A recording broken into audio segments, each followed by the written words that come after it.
my children! Back when we discussed 30 Days of Night, I spoke of the cold winds of autumn. It is late in October now, and autumn has come. And what comes with the autumn? Fear, my children. It is fear that comes with the autumn. Behold, the saga of the Swamp Thing. The Swamp Thing has had a tumultuous story history, my children, and there is a lot going on in it. However, today we will focus on the first trade collecting the work of a then up-and-coming writer who goes by the name of Alan Moore. Saga of the Swamp Thing had been conceived as a tie-in to the Wes Craven film based on the previous comic series. Its sales, however, did not do so well, and Alan Moore was given the chance to write it and do whatever the hell he wanted on it, since it was scheduled for the chopping block anyway. As such, he swept away much of the backstory and supporting cast and began working on a new tale. Swamp Thing's origins begin with Alec Holland, a scientist working on a biorestorative formula to turn desert wastelands into forests. A man plants a bomb in his lab that sends chemicals all over his body and sets him ablaze.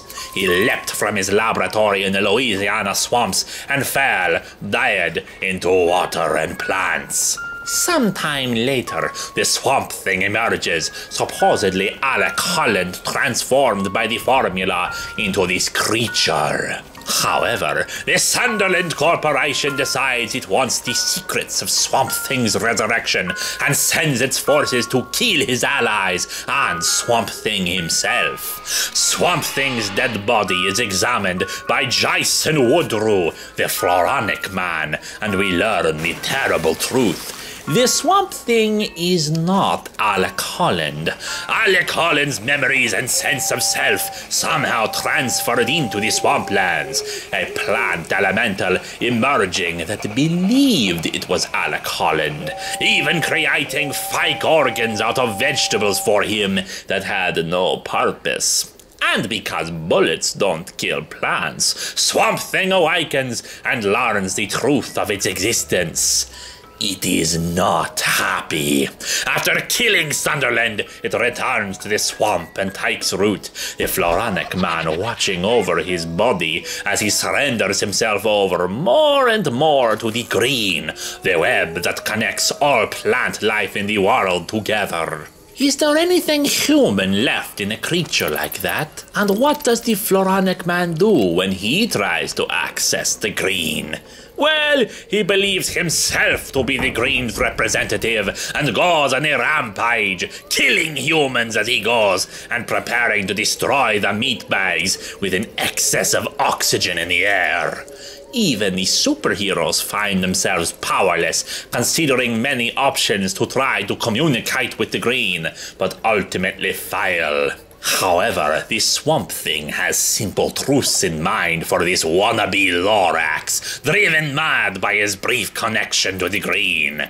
There is much more to this story, my children, but I do not wish to spoil it for you.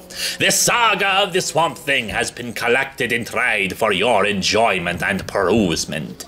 You may wonder how this is horror. Surely this is simple fantasy, is it not? Of course not! There is horror of the mind as a plant that thought itself a man comes face to face with its true nature. There is the budding horror of madness and rage that comes when a man that thinks he is a plant tries to get revenge on humankind for its treatment of plants.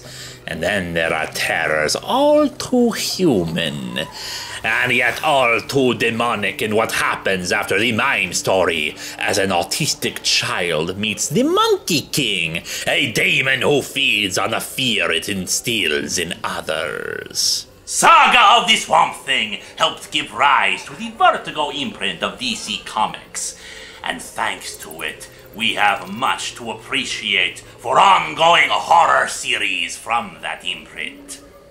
Autumn has come at last, my children, and the season of fear is long upon us.